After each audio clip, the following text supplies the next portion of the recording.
natin sundalo tayo ng Diyos.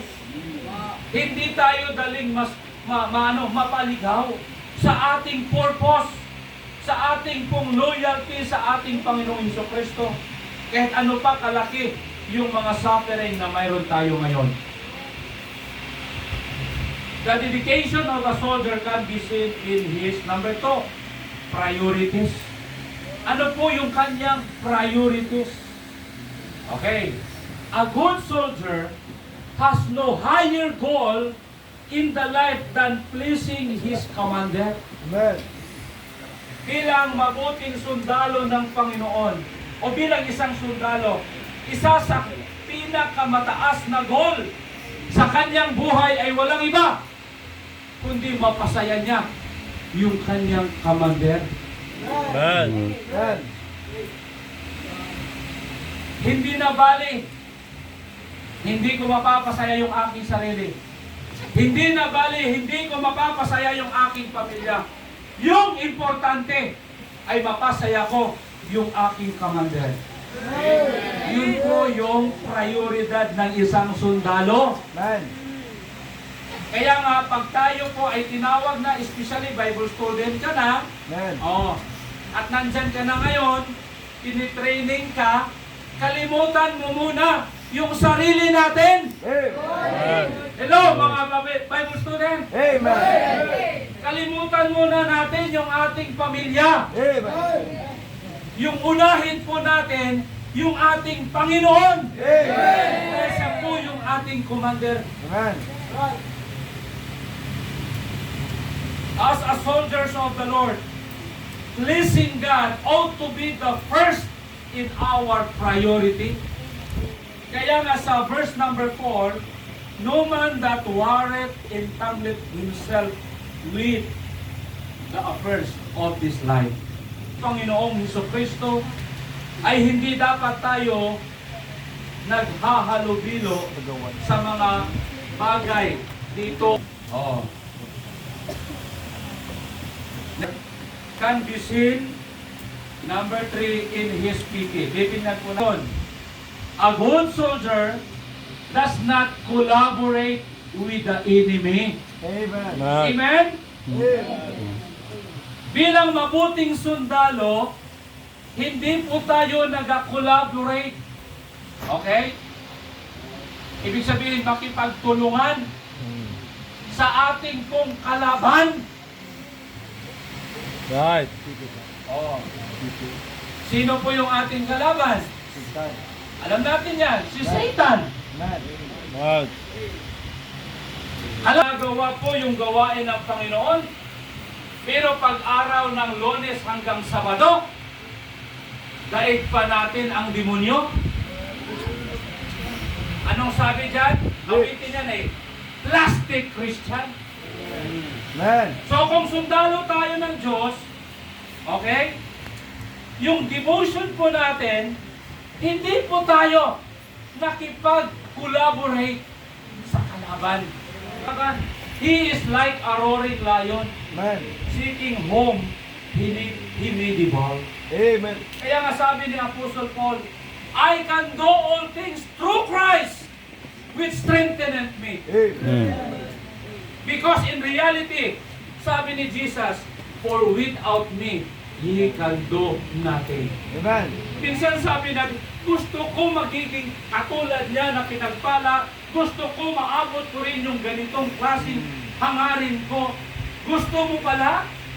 Pero bakit ayaw mo sumunod kay Jesus? Right. Gusto mo pala? Bakit nakipag-collaborate ka sa kay Satan? Na nakipag-collaborate ka? So sabi ng Bible, yung good soldiers, he cannot fight the enemy during the day and then go to the party with them by night. Taas ng kamay. Kung matapang ka na sundalo, taas yung kamay. Pumupunta ka ngayon, pumupunta ka sa binilihan. Anong tawag dito? Diskuhan, nightclub, o kung ano pa, sino? Yun, matapang. Dati. Isa, sino pa? Dalawa. O mayroon pa ba? Dalawa lang? O tatlo? Apat? Sino pa? Ha? O apat lang? Kayo, hindi kayo pumupunta? Amen. Okay, good soldiers ka. Pero mga kapatid, kayong apat na pumupunta, sana pag-uwi ninyo, hindi na po kayo mag-engage doon. Amen. Amen. Hindi na dapat kayo makipag-collaborate doon. Amen? Ang ibig sabihin, he refuses to do anything that dishonor his commander. Dapat ako mag-backslide. Okay? Susunod ako sa aking pastor. Amen. Dahil yan po yung ikakasaya ng aking Diyos. Hindi ko dapat siya ipapalungkot sa buhay ko. Hindi dapat siya yung tayo mamatay hanggang dumating ang Panginoon. Magsusulwining tayo. Hanggang kamatayan dapat choir member ka. Amen. Hanggang kamatayan dapat ikaw ay faithful member sa bawat simbahan natin. Yun po yung nais ng Diyos na makita sa ating lahat ngayon. Okay? We will go to number 2. An athlete. Okay? Tayo po, kiss or God? Athlete ang mga Panginoon. Ready? Go! Oh.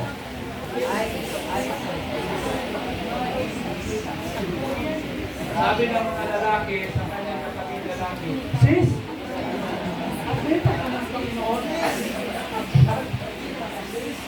Isang atleta, okay, kahit atleta ka na, pinili kang magiging atleta, walang iba kundi submission. Okay? Siya po ay nagpapasakop. Willing siyang sumunod sa kanyang mataas. Wala po sa isip niya yung ma-pride. Wala po sa isip niya na magpasiga-siga. Sa isip or sa disiplina ng isang atleta ay mayroon siyang submission. Amen? A disciplined athlete understand the need to abide by the rules in order to win. Amen. Alam niya na isang atleta, kung siya po ay tatakbo, mayroon siyang tinatawag race track, tama? Amen. Dapat nandyan ka lang.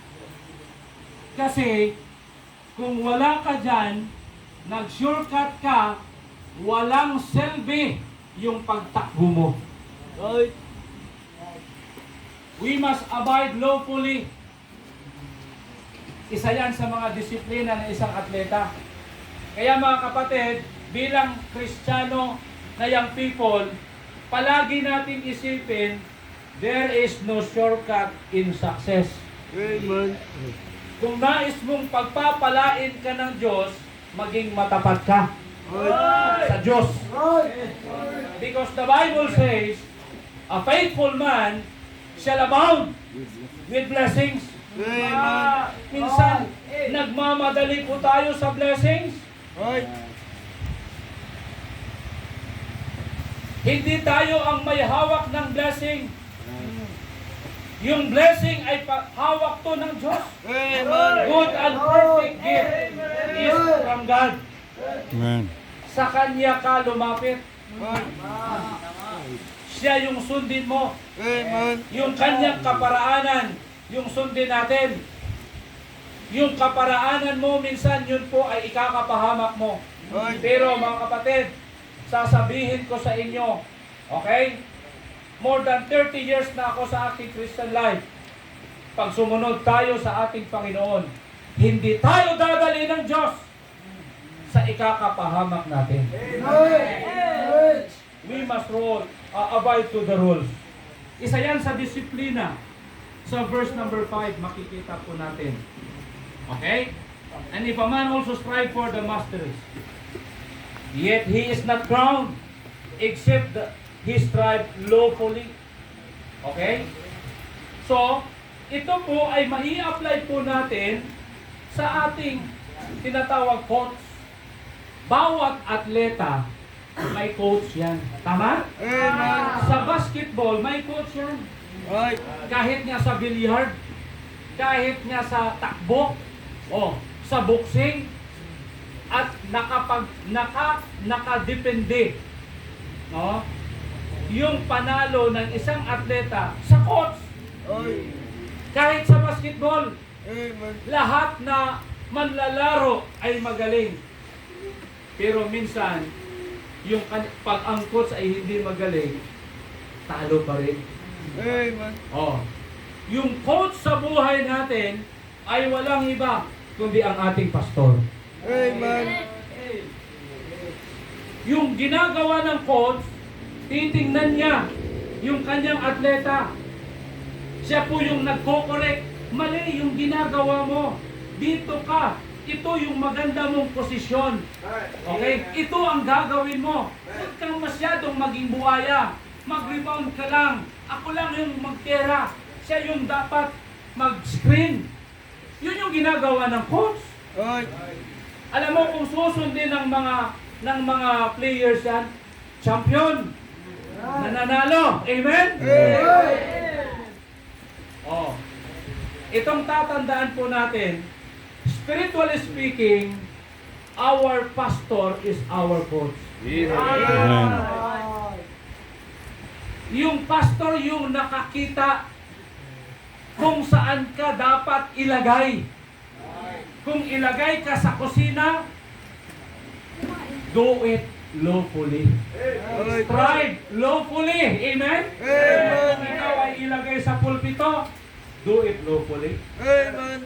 Diyan ka effective. Right.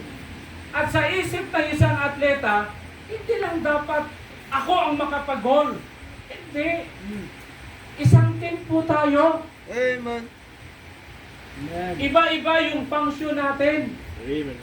So, dapat sumunod sa ating atleta, sa ating coach bilang tayo po ay atleta. Right. Pag sinabi ng coach, sabi ng pastor, huwag mo nang maglubyo. Right. Amen. Anong gagawin mo dahil atleta ka? Anong gagawin mo dahil young people ka? Sunod sa coach. Amen. Sunod sa pastor. Kung sasabihin ng pastor, Day, huwag mo nang magpaligaw. Right. Sumunod ka. Amen. Huwag mong sabihin, pastor, kung hindi ko siya tatanggapin, mabuho yung mundong ito. Pastor, kung mawawala siya sa akin, sana mag-rapture na lang. Walang problema yan sa mga coach, sa mga pastor Yung nais lang ng pastor, ilagay ka sa tama para manalo ka, para mag-champion ka. Amen? Magpapaligaw ka, Right. 14 years old ka pa lang naman. Sasabihin mo, kaya mo nang mag-asawa? Right. Hindi mo nga kayang maglaba? Right. Nanay pa ang naglalaba sa atin, mga damit. Good. Kung ikaw ay galing sa school, yung uniform mo, nakasabit lang kung saan-saan, hindi ka ba nahiya? 14 years old. Ngayon, ang daming nagbubuntis. Bakit? Hindi sumusunod sa coach. Huwag mo lang replyan yung, where na you? Hindi dapat reply. Nagre-reply ka. Minsan mayroon pa po tayong spiritual alibay. Pastor, nire-replyan ko siya kasi gusto kong suluwiningin. Gusto ko siyang i-invite. Right. Mag-ingat. Satan is like a roaring lion. Amen? Marami siyang mga very dark na ititira sa'yo. Coach yung nakakita niyan. Si pastor ang nakakita. Amen? Kaya kayong mga babae, maawa kayo sa sarili nyo. Good, oy. Minsan sinasabi natin, Pastor, yan kasi yung tibok ng puso ko. Good, son. Sabi ng Bible, heart is deceitful Amen. and desperately wicked. Yan yung puso. Kaya nga lahat na sumusunod sa puso, kawawa ang buhay. Sira ang buhay. Yan kasi, nakipag-collaborate ka sa sanlibutan. Palagi kang nakikinig ng mga music sa sanlibutan. Magagawa, kundi sundin ito. May aksyon yan. Anong aksyon? Kumibot ang puso. Wala ka nang magagawa kundi sundin ito. Pag mangyari sa'yo yan, tapos na yung buhay. Tapos na yung pangarap mo. Dahil sinabi, Pastor, kung sinunod ko lang yung sinabi mo, hindi sana nangyari ito sa akin. Dapat makalearn po tayo niyan. Mga lalaki, huwag kang magpasiga-siga muna. Kung mayroon ka rin tinitingnan dito ngayon, okay? Ipag-pray mo dito sa altar. At huwag munang ipaalam sa babaeng yan. Ikaw naman na babae, pag mayroong nagpapaalam sa iyo na crush ka niya, para siya na yung buhay mo, manluluko yan. Dahil sa katunayan, si Kristo, okay, yung buhay natin. Sold out. Aware tayo dyan. Sold out, sold out. Naintindihan po natin, amen? Manluloko yan. Yung pinasabi, sis, alam mo, kamusta ka na? Pirmi kang tinitext, mini-message, delikado yan. Manluloko yan. Yung pinaka dapat gawin mo kung ako sa'yo lalaki, ito, dapat maging matapat ka una sa Diyos. Maging sulwinin ka. Magdala ka ng bisita. Sundin mo palagi si Pastor. Kasama mo palagi si Pastor. Sigurado, kahit hindi ka dumidiskarte sa kanya. Okay? Mapapasayo siya. Mapapasayo yan. Yung babae niya. Okay, nandyan si Brother Ray. Oh. True to life to eh. Totoo po ito. O si Ray, okay, galing siya sa ibang bansa, nandyan na siya, okay, sanabi niya, hindi siya marunong manligaw. Pero siguro dahil pumibok na sa puso niya, yung babaeng yan, hindi siya mapakali pag makita niya yung Sunday school teacher namin, matapat, cheerful leader, Zoom leader, choir leader, teacher. Okay? Mataas na yung kanyang posisyon sa pagiging teacher na promote. Siyempre si Ray, wala pang trabaho. Oh. Sabi niya, Pastor, pwede ba kitang kausapin? Parang hindi siya mapakali. O para siyang nakakain ng 4 na mangga. Oh. Okay? Tapos, ano Ray? Bakit? Ano bang dapat mo sabihin? Sabi niya, Pastor, nandiyan na siya sa tamang edad. Oh, sila si Ray dati.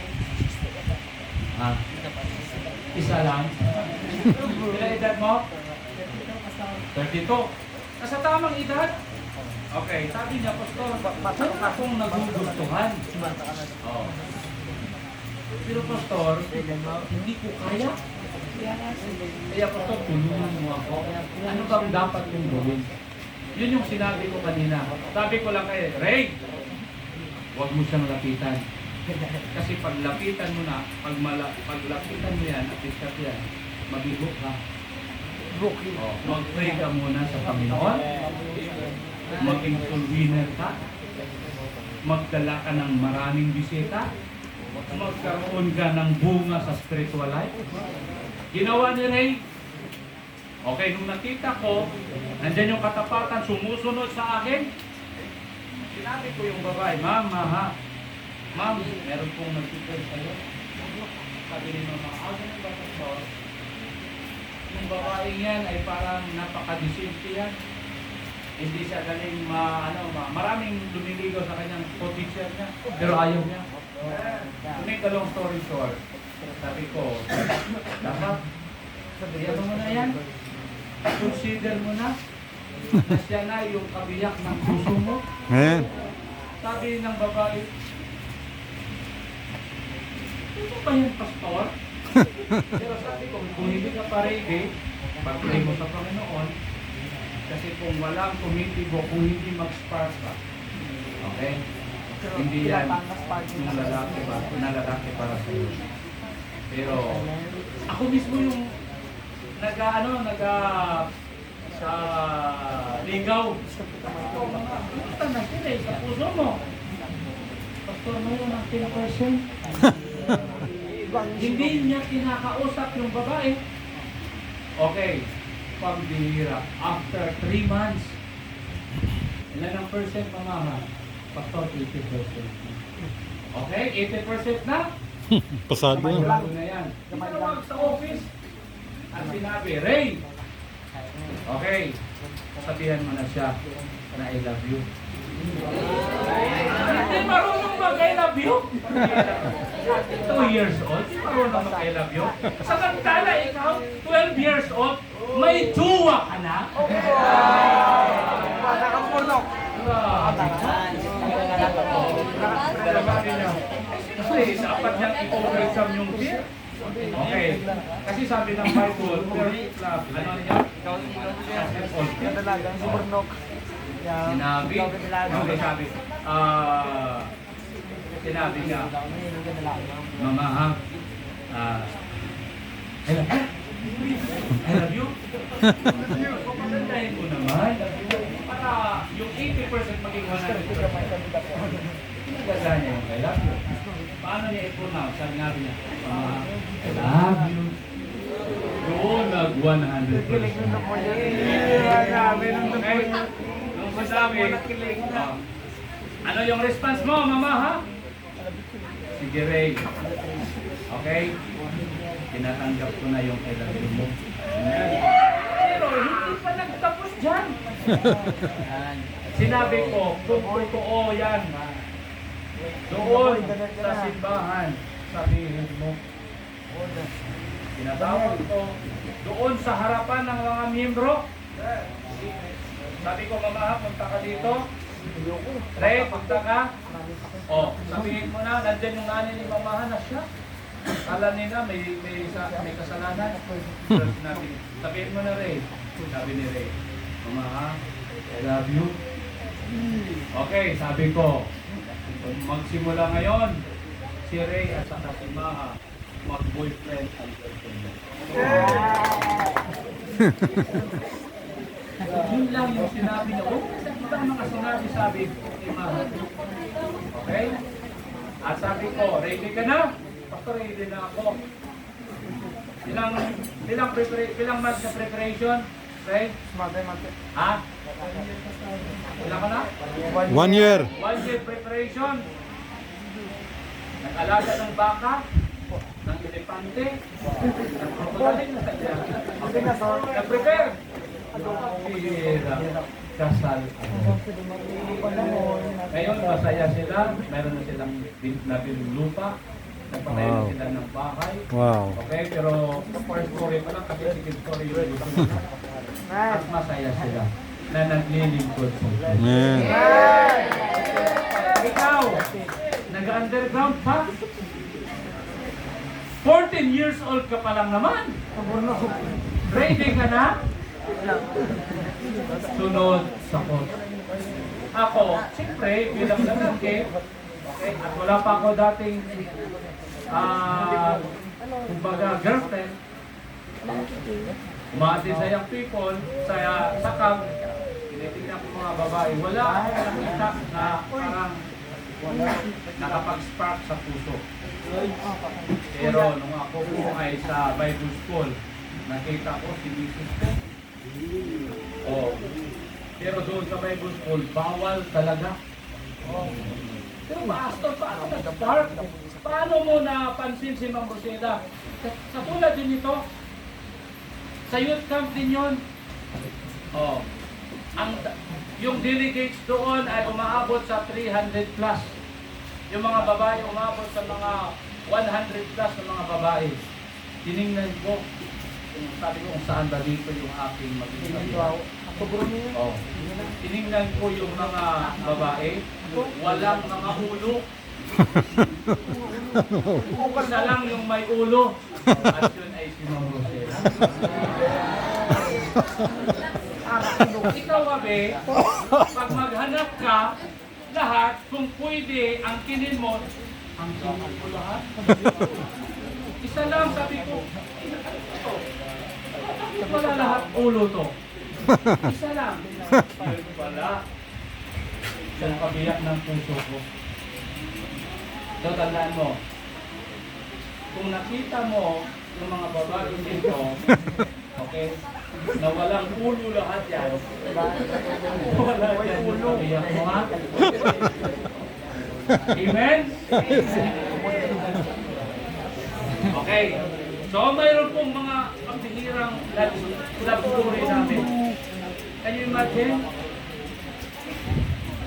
Sabi ni Pastor, dahil ikaw ay Bible student, bago ka manligaw kay Rosela, tapusin mo muna yung pag-aaral mo sa Bible school. At saka ka magsabi, I'm praying for you. Oh. Pinanindigan ko yan. Sabi ko, Pastor, anong dapat kong gawin? Manalangin ka palagi sa Diyos. Doon mo sabihin yung dapat mong sabihin sa babae na minamahal mo. I-pray palagi. Nung nakagraduate na ako, saka ko sinabi, Rose, I'm praying for you. Tungod pala, no? Tungod na, no? Ano kami, tawag natin. Oh. Pero dapat, tapos naman siya. So tapos na siya sa secular ng pagka-teacher. Pero ito yung masaklat. So, nag-pray pala ako sa ano, pinag-pray ko siya. Pero sinabi ni Pastor, okay, ano ka ba? Magpapastor ka ba or hindi? Kasi si Rosela yan, dapat, ano yan, magba-Bible school kung siya ay magustuhan ka niya. Sabi ko, Pastor, magpapastor ako kasi nag-Bible school na nga ako. Sabi ni Pastor, okay, Arnel, dapat mayroon kang ipakita sa kanya na kaya mo siyang asawahin. So ano ibig sabihin? Mag-ministry ka, hanggat wala kang miyembro, hindi mo dapat siyang aasawahin. Pag ginawa ko yan, nag-pioneering ako doon sa Makato. Wala kami communication, bawal yung cellphone. Okay, at saka si Ma'am Rosela, iniwan niya yung pagka-teacher niya. At siya po ay nag-enroll sa Bible School. Amen. Sinabihan siya ng kanyang nanay, nagbuang na ang ako niyo bata. Hindi pa eskwela na mo, pero kung dito lang sa katibahan, alam iya na ginaubra sa tibahan, magpanilhig na. Doon sa, sa kanal. Doon nagbuang ko siya. Pero ako naman, habang sa pinanilhig ito, nag-ano ko, nag-pioneering work. Sa pag-start ko ng pioneering work, walang suporta. Ang ginagawa ko, magtitinda ako ng clothing product, Brewers and product. Tinda ko, okay, baka mabilansya ako ng 200 billion pamasahe ko, napunta lang makato. Nag-start ako ng September, pioneering. Pagka September o November, mayroon na po kami magsisimba, pero Saturday lang kasi pag Sunday doon ako sa simbahan namin. Hanggang pag year 2008, yun wala yung aming samba. At doon ay sinabi ko, Pastor, mayroon na po akong miyembro doon. Mga 30 na lahat doon. Pastor, kung hindi ko ng asawa sa Rosela, sabi ni Pastor Arnel, hindi pa po na pwede, maghintay ka pa. Another 6 years. Only. Another 3 years. Kung ba natin, at tayo sumunod, by the grace of God, ngayon, masaya kami na naglilingkod sa Diyos. Man. Sino yung po? Amen? Nagkaroon ng bunga ang aming pagmamahalan. Nandyan yung aming anak na sila sa Diyos. At isa sa pinag-pray ko ay siya ay magpastor. Amen. At yan ay nagsuko na siya ay magpapastor. Amen. Ganun po yung gawin natin. Kaming mga coach, kaming mga pastor, okay? Pupunta, utos ng Diyos yun di ba? Go and multiply. Di ba? O ano pa yun, may text sa Bible na it is good for a man to find ano nga a woman. Help them. So alam namin yan. Hindi namin kayo pipigilan sa ganyan. Pero mga kapatid, bilang coach, ay dapat natin titingnan kung okay ba yan? Kung nasa posisyon ka na, ba na dapat mong gawin yan? Kung hindi, doon kami magbabawal. Pero dapat sumunod lang.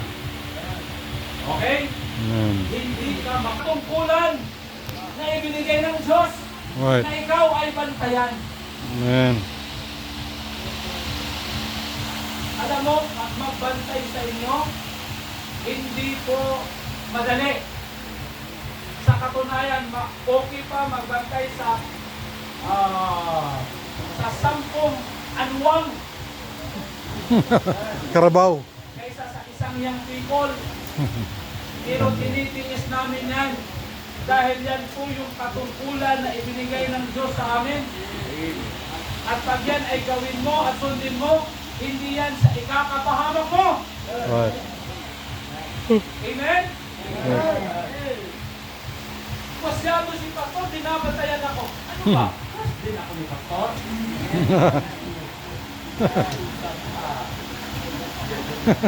Pero yun yung ginagawa ko sa mga young people namin. Marami na po akong tinatigil sa pag-choir. Okay? Minsan nga, siguro nagdala lang ako sa damdamin ko. Mayroon po akong isang young people na sinabi, okay? Huwag mo muna ligawan yan. Bago yan. Ay yung young people na ito, okay? Matigas ang ulo. Lumigawan niya. At nagkaibigan. Ang pambihira. Pinuntahan ko at sinabihan ko, magsimula ko, huwag ka nang magsimba-simba ha. Sabi ko sa kanyang lola, patay na yung lola niya. Sabihin mo yung apo niya, apo mo, pag makita ko yan, pupunta sa simbahan. Makatikim sa akin yan ng silbo. Siguro, kami ko rin yun, di ba? Dapat gawin. Pero nagsisan, ginagawa namin yan dahil sobrang mahal namin kayo. Right. Gusto namin na ilagay kayo sa tamang sitwasyon ng Amen. Yes. Obey them that have the rule over you. Okay? Remember him. Remember your pastor. Sa anong bagay i-remember natin si pastor? Dumduman mo si pastor palagi sa prayer mo. Ipag-pray mo si pastor. Nagpipray ba tayo sa mga pastor natin? Yes. Amen. Remember him in your blessing. Pag ikaw ay pinagpala ng Diyos na promote ka, sana, kung doon mo man si pastor, na-promote ako. Bilhan ko si pastor ng Alimano. Na-promote ako, bilhan ko si pastor ng Barong. Right. Kaya kung bakit na-promote ako, sigurado pinag-pray din ako ni pastor. May mga young people, miyembro, alam niyang pinag-pray siya ng pastor, na-promote, ay, nako, hindi na-remember yung pastor. Remember him in his special day. By the grace of God doon sa amin, mayroon po kaming Of tinatawag course, na appreciation. pastor's appreciation. Every time na may birthday ako, ginagawa. Okay? Hindi po dinidiman ang mga miyembro. Dati, nung wala pa silang income, nilirigalo sa akin, anyo, pinagluhan naman ang bro. Oh, kasi kawawa ako eh. Kung ano lang yung kanila, basta ma-appreciate nila ako bilang pastor. And by the grace of God. Okay? Dahil pinagpala na sila ng Panginoon. Dahil sa kanilang ginagawa sa Diyos. At sa Amen. pag-care din sa pastor. Oh, nangawala ako. Binigyan nila ko ako ng regalo na Bansa. pabansa. Right. Pwede yung nabansa. Man, it's God. Hindi ito expect pag ikaw ay pastor, magkakaroon ka ng ganito. Sila lang. Sinagawan po kami ng bahay. Second story ang aming bahay. Miyembro yung nagbigay. Hindi alam na ito. It's only by the grace of God. Bansa. At hindi rin ako nagpastor dahil yan yung ibibigay nila sa akin. Dahil sa katunayan, natuto akong magdiit. Right. Nasanay din akong magutuman sa ministry. Pero yun nga, dahil mayroong teamwork, pinagpala ng Panginoon, nagkaroon ng blessing ang bawat isa. Remember Him? Amen. It is a day. Oh, Compliment with Him. man. It is a day. Esteem Him. Encourage Him. Minsan may mga young people, natubang mo na si Pastor, wag ikaw, Pastor, good morning. Gawin natin yan. Kaya sa mga bagay na yan ay matutuwa din yung coach natin. Compliment with Him. Honor Him. He is worthy of double honor. Dahil sa kanyang ginagawa. Ano yan? Lingkod siya ng Diyos.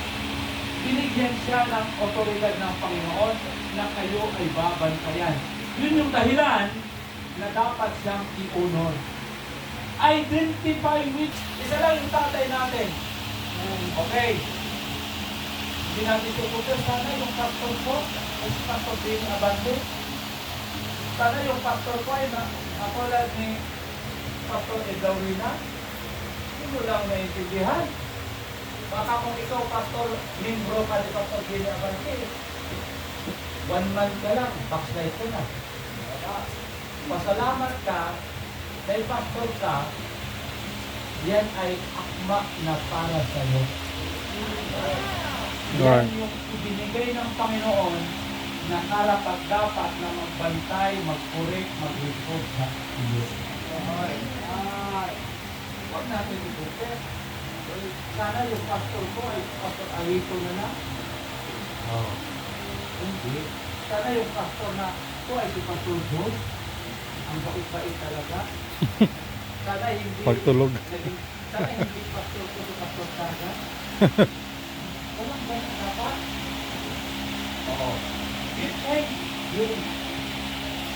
Dapat dipindihan natin yung pastor. Kung si pastor ay ginagubad, dapat magharang. Bakit no? Sino yung hinahanap mo? Si pastor gusto kong patayin. Ganun. Ako muna. Harapin mo. Sa. Amen? Kukunin, pastor. Nandiyan yung kalaban. Pastor, yun yung gustong magpatay sa'yo, pastor. Andaan mo, nandito lang kami. Sa likod mo. Pastor, sabi mo yan, nandito lang kami sa likod. Hindi tama, ikaw dapat sa unahan. Ikaw dapat yung unang mamatay. May ganun ka? Yes. Ito ay makikita sa buhay ni Priscillahan Aquila. Sa Romans chapter 16, verse number 3. O, basahin na natin. Ito na 3. The Bible says, Great Priscilla and Aquila. Mag-asawang ito, ano sabi? My helper in Christ Jesus. Verse 4, who have for my life laid down their own necks, unto whom not only I give thanks, but also all the churches of Gentiles. Wow! At alam mo, dahil ganito sila mag-depend sa kanilang pastor, tayo ay nakapag-benepisyo. Ano? Naabot po tayo ng gospel Amen. dahil sa pag-depend ni Priscilla and Aquila sa kanilang pastor. Si Paul, missionary to the Gentiles. At tayo po ay naabot ng gospel. Sana may gano'n. Faith ko, binigyan ako ng ulam na masarap. Okay? Pinasabi ko, Lord, thank you po sa kay brother na ito. Lord, please, pagpalain mo ito.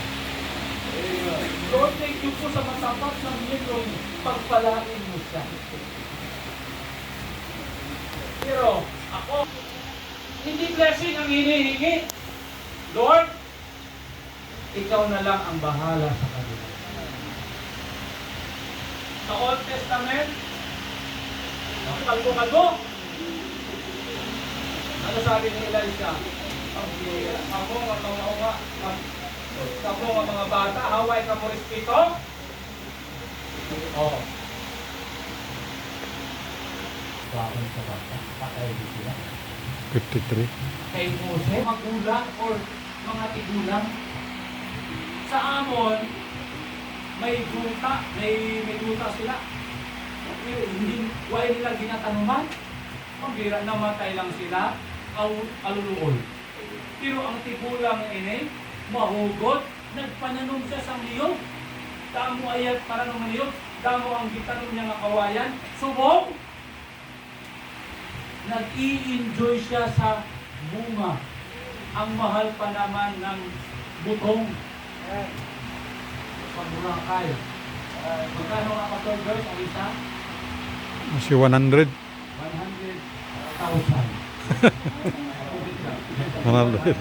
At ang daming 150. tinanim niya ng mga kawayan ay halos lahat ng mga gumagawa ng building. Okay? Nangangailangan ng kawayan. Ngayon, mayaman ako. Nag-i-enjoy pa yung kanyang mga apo. Okay? Kami po ay binigyan ninyo ng pagkakataon na ang inyong pong salita ay aming pong mapapakinggan.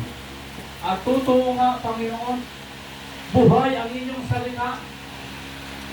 Kung bakit buhay, kasi ito po ay nangungusap sa amin. Ito po ay nagkukonvict sa amin. Nireprove po kami sa aming pong mga kamalian. Pero Lord, tatanggapin po namin ito dahil kami ay anak ninyo. Kayo ay Lord po namin.